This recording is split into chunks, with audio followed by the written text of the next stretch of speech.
निष्ठावंत फक्त शतरंजा आणि झेंडे आणि नारे देण्यासाठी किंवा घोषणाबाजी करण्यासाठी एवढ्यापुरतं मर्यादित आहे.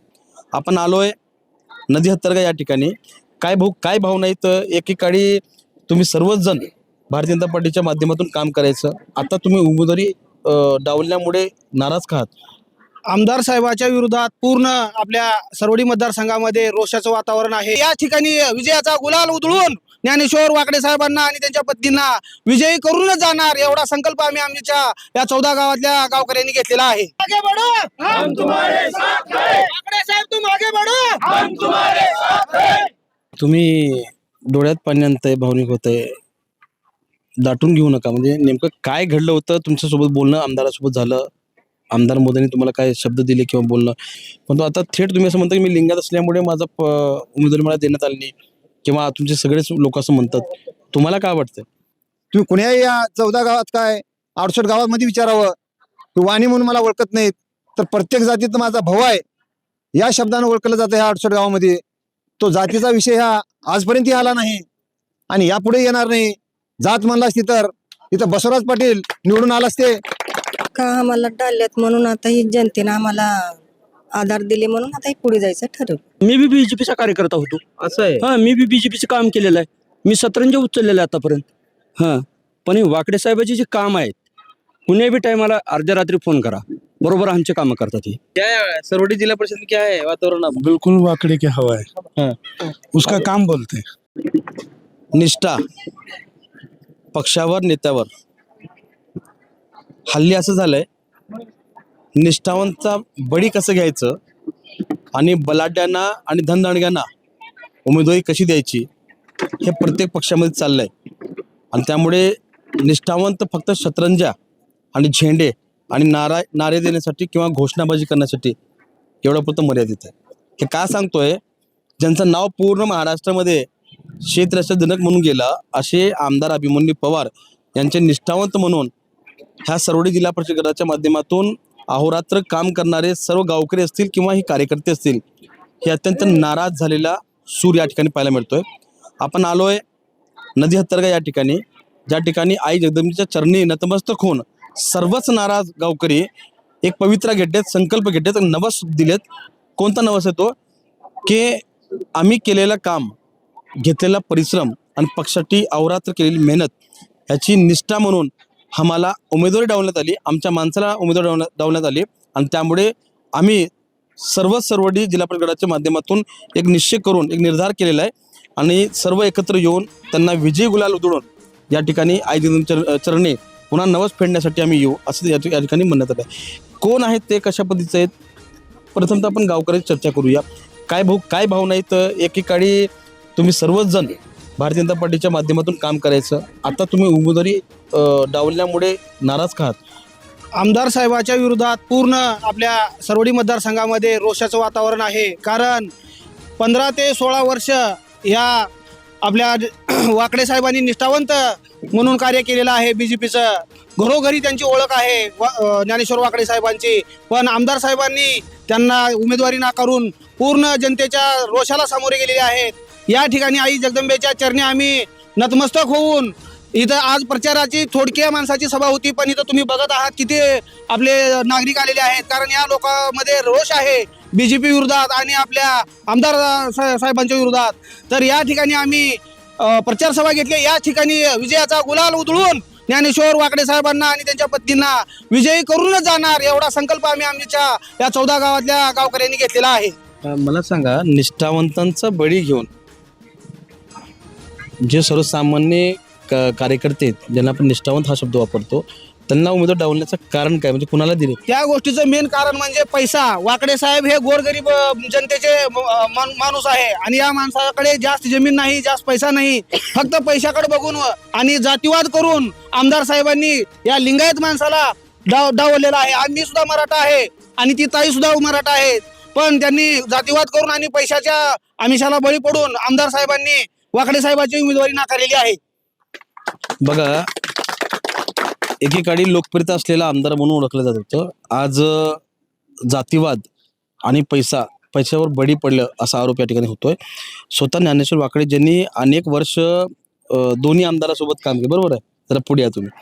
दोन्ही आमदारासोबत त्यांनी काम केलं, माहीत असेल कोणते कोणते आमदार आहेत.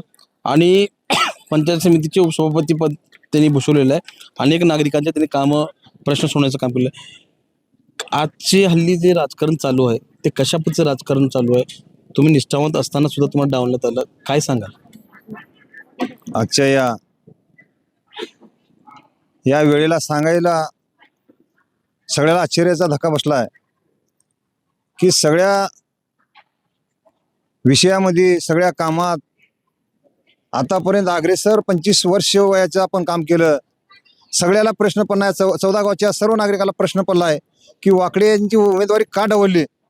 हा प्रश्न सर्वसामान्य लहानातला लहान माणूस सुद्धा विचारला आहे की माणूस हा कुठं कमी पडला, कशात कमी पडला आहे, नेमकं कारण कोणच मानायला तयार नाही, उमेदवारी मान्य करायला तयार नाही. ही उमेदवारी डावललेली मान्य करायला तयार नाही. आणि दिलेल्या उमेदवारच्या पाठीमागं या जुने आजपर्यंतचे जे भाजप आहे, हा भाजपचा कोणताही माणूस या उमेदवाराच्या पाठीमागे उभा राहायला तयार नाही. तो प्रश्न विचारतो की वाकडे यांना उमेदवारी डावलून तुम्हाला उमेदवारी दिली, याचं कारण काय आम्हाला सांगा पहिलं, मग तुमच्या सोबत आम्ही काम करू, असं अट्टास मानलेला सध्या सर्व कार्यकर्त्यांना भाजपच्या. हा भाजपचा निष्ठावंत 25 वर्षापासूनचा कार्यकर्ता गेले अनेक वर्षापासून अनेक संघर्ष केलेत. आणि प्रत्येक संघर्ष या 14 गावाचं काय 68 गावाच्या कार्यकर्त्यांनी मंडळींनी सगळ्यांनी बघितलेला आहे काय संघर्ष आहे. असा संघर्षमय कार्यकर्त्याला उमेदवारी का डावलली, ह्याचा परिणाम ह्या सरवडी सर्कलला नसून 68 गावाला नसून या निलंगा तालुका आणि औसा मतदारसंघ यांना हा प्रश्न पडला आहे की वाकडे यांचं काय अडचण झाली आहे, कशामुळं उमेदवारी डावलण्यात आली आहे. तो लिंगायत आहे म्हणून डावलण्यात आले आहे का पैसा नाही म्हणून डावलण्यात आले आहे. अनेक प्रश्न मनासमोर उभारल्यात कार्यकर्त्यांच्या. सर्व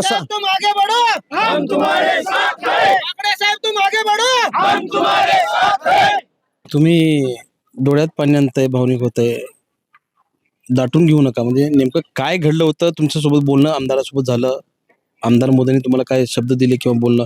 आता मी तुम्हाला एक उदाहरण देतो. लातूरच्या महानगरपालिकामध्ये असंच काहीतरी घटना घडली होती. म्हणजे लिंगायत समाजाला कमी उमेदवारी मिळाली होती किंवा प्रमुख पद काढण्यात होतं, असं अनेक कारणं सांगत होते. पण तो आता थेट तुम्ही असं म्हणता की मी लिंगायत असल्यामुळे माझा उमेदवारी मला देण्यात आली नाही, किंवा तुमचे सगळेच लोक असं म्हणतात. तुम्हाला काय वाटतं? आपण आजपर्यंत वयाच्या माझे 52 वर्ष झालं, मला लिंगायत म्हणून कोणच असं वेगळं समजत नाही. कारण प्रत्येक जातीचा आमचा लहान भाऊ आहे, असं जात ही नाहीच आपल्यामध्ये. तुम्ही कुण्याही या 14 गावात काय 68 गावामध्ये विचारावं, तू वाणी म्हणून मला ओळखत नाहीत, तर प्रत्येक जातीत माझा भाऊ आहे या शब्दानं ओळखलं जातं ह्या 68 गावामध्ये. तो जातीचा विषय हा आजपर्यंत आला नाही आणि यापुढे येणार नाही. जात म्हणला असती तर इथं बसवराज पाटील निवडून आला असते, कारण आमचे जे ती लिंगायत गाव आहेत तिथं आमदार साहेबाला लीड आहे. कोणत्याही गावाचं उदाहरण घ्या, पवार साहेबांना गेले 2 टर्न सुद्धा कोकळगाव 80% लिंगायत आहे, तिथं आमदार साहेब 200 मतांना प्लस आहेत. म्हणून वाकडे किंवा इथले कोणीही जातीचं राजकारण करत नाही.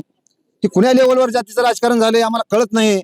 आम्हाला यापुढे सुद्धा विनंती आहे की या 68 गावात जातीचं राजकारण फिरू नये, आम्ही विकासाचं राजकारण पेरावं.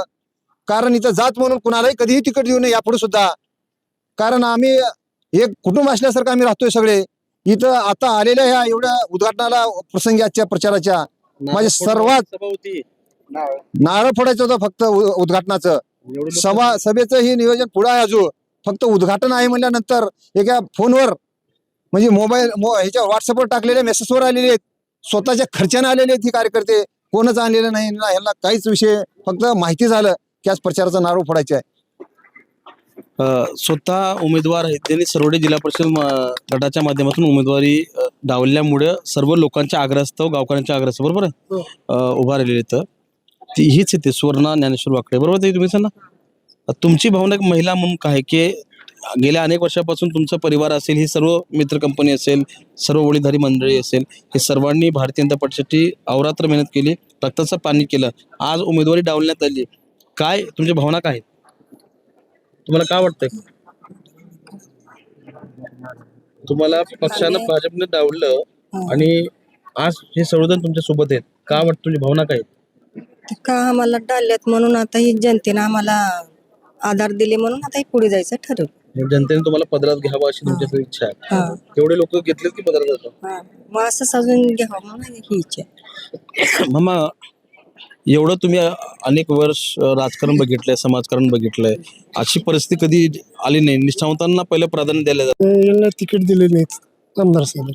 मग सरवडी जिल्हा परिषद माध्यमातून तुम्ही सर्वजणच्या आशीर्वादाने उभा राहिले, त्यांनी गुलाल कोणाचा? त्यांचाच वाकडे साहेबाचा. काय मामा, तुमचं नाव काय? मी वसंत बाबराव मंजुळे. किती वय तुमचं? माझा आता 55 चालू आहे. लवडा बोलू नका, वाईट झाले. नाही ते 55 चालू आहे पत्रकार साहेब. आता सरवडी जिल्हा परिषद माध्यमातून वातावरण कसं आहे? वातावरण कसं आहे, हे माऊली म्हणजे तुम्हाला खरं सांगतो, माऊली म्हणजे ज्ञानेश्वर. ज्ञानेश्वर वाकडे, त्याला माऊली म्हणतात. हा माऊली म्हणतात. आणि खरंच हा देव माणूस आहे. आणि सर्व कुणाच्या जाती धर्मातलं कुठल्याच, आता मी वडरा समाज आहे, आता मला कुठं जात धर्म याच्यामध्ये काहीच नाही.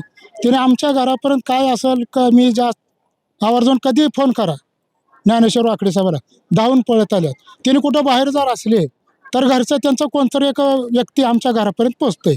आम्हाला त्याचाच अभिमान वाटतंय. म्हणून आम्ही आमच्या सहकुशीनं त्यांना आशीर्वाद द्यावं म्हणून आम्ही त्यांच्यापर्यंत इथं पोहोचलो साहेब.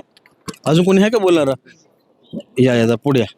लई तरुण दिसला तुम्ही. वय काय आहे तुमचं? 35. नाव काय? राजकारण मी 18 वर्षापासून पडलोय. आज मला 22 वर्ष होती राजकारणात. अच्छा. पण जसं मी आलोय तसं ह्यांचा मी विकास आणि ह्यांची कामं बघून एवढं प्रेरित आहे की मी 7 वर्ष झालं मुंबईचा जॉब सोडून, स्वतःचा बिझनेस सोडून मी ते ह्यांच्या खांद्याला खांदा लावून काम करतोय. जॉब सोडलो? हा, जॉब स्वतःचं मी काम म्हणजे माझा व्यवसाय आहे स्वतःचा कंस्ट्रक्शन लाईन मध्ये, ते सोडून मी स्वतः इथं आलोय. मी माझ्या गावात ह्यांच्यासोबत काम करण्याची इच्छा बघून, यांची प्रेरणाशक्ती बघून मी इथपर्यंत आलो. डावलले की उमेदवार डावली भाजप? ही डावलाचं कारण एवढंच आहे की फक्त जातीभेद आणि पैसा, प्रतिष्ठा. हे अत्यंत गरीब कुटुंबातून आलेला माणूस आहे. 30 वर्ष झालं राजकारणामध्ये हा माणूस काम करतोय. 68 गावाने दत्तक घेतलेला हा माणूस आहे. आता निष्ठावंतांनी का करायला पाहिजे? निष्ठावंतांनी का करायला पाहिजे? काय सतरंजा उचलायला पाहिजे, दुसरं काय करायचं पाहिजे?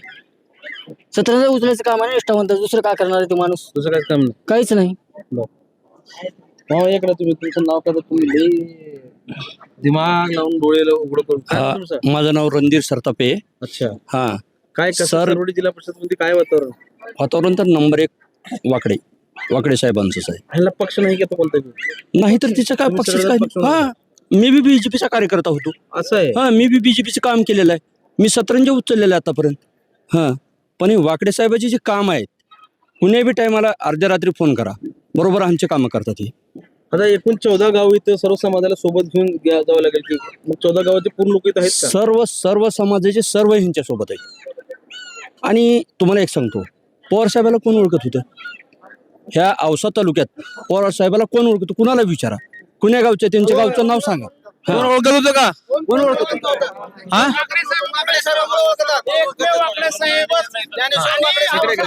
औसा मतदारसंघामध्ये मायनस गेलेला माणूस पवार साहेब आहे. आणि ह्या वर्षात खेड्यामध्ये आलेला माणूस. तुम्ही टेन्शन मी काय म्हणलो? 68 खेड्यामध्ये प्लस होणारा फक्त माणूस म्हणलं तर पवार साहेब आहे. आणि औसा मतदारसंघामध्ये त्याने मायनस आहेत. तुम्ही अजून पण त्याचं तुम्ही प्लस कोण केलं सगळं? वाकडे साहेब औसा एक ना. तालुक्यामध्ये आणि दबावाखाली सुद्धा जी की वरून दबाव होता तरी सुद्धा ह्यांनी साथ देऊन सुद्धा काम केलेले आहे. औसा तालुक्यामध्ये 200 बूथ तिकडे आहेत.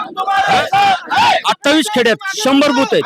100 बुथामध्ये पवारला लीड आमच्या इथून आहे. आणि केवळ ह्या माणसामुळे वाकडे आमदार अभिमन्यू पवारला फक्त 68 खेड्यातून लीड आहे.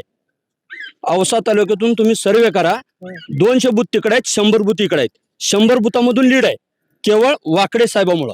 बरं, मी शेवट एक प्रश्न विचारतो. इकडे मामा तुम्ही क्या नाम है आपका? जिलानी करीम शेख. जिलानी. जान लात मारे वहाँ पानी पानी. बिल्कुल. क्या है सरवडी जिला परिषद में, क्या है वातावरण? आप बिल्कुल वाकड़े की हवा है. हाँ, उसका काम बोलते हैं. काम बोलते हैं. हाँ. आप कैसे करने वाले? आप 68 गाँव का जो विषय था वो तो खत्म ही हुआ. हाँ. आप सरवडी जिला परिषद के वास्ते हम ठहरे वाले हैं. हाँ. सुवर्णा ज्ञानेश्वर वाकड़े. हो, बीजेपी से टिकट मिला नहीं, नहीं मिलने तो दो. क्या करते तुम? आप काम की पावती देंगे ना लोग. काम की पावती देंगे. आता हे चाचाची का घेतो माहितीये का? असं होऊ नये. मराठा, लिंगायत, दलित, वडर आणि मुस्लिम आणि हा जण आहे, पचवलं. सगळे आले. त्याच्यामुळे निष्ठावंतांनी शतरंजा उचलायचे, झेंडे लावायचे, घोषणाबाजी करायची, अंगावर काठ्या खायचे आणि केसेस घ्यायचं. बघा कंटिन्यू केलं तुम्ही मला. केसेस घ्यायचं आणि त्यानंतर ज्या वेळेस निवडणुकीचा काळ येतो, स्थानिक स्वराज्य संस्था येतात, त्यावेळेस आयातांना संधी. अशाच नवनवीन ताज्या घडामोडी पाहण्यासाठी आजच आमच्या यूट्यूब चॅनलला लाईक करा, शेअर करा, सबस्क्राईब करा आणि हो बेल आयकॉन प्रेस करायला विसरू नका.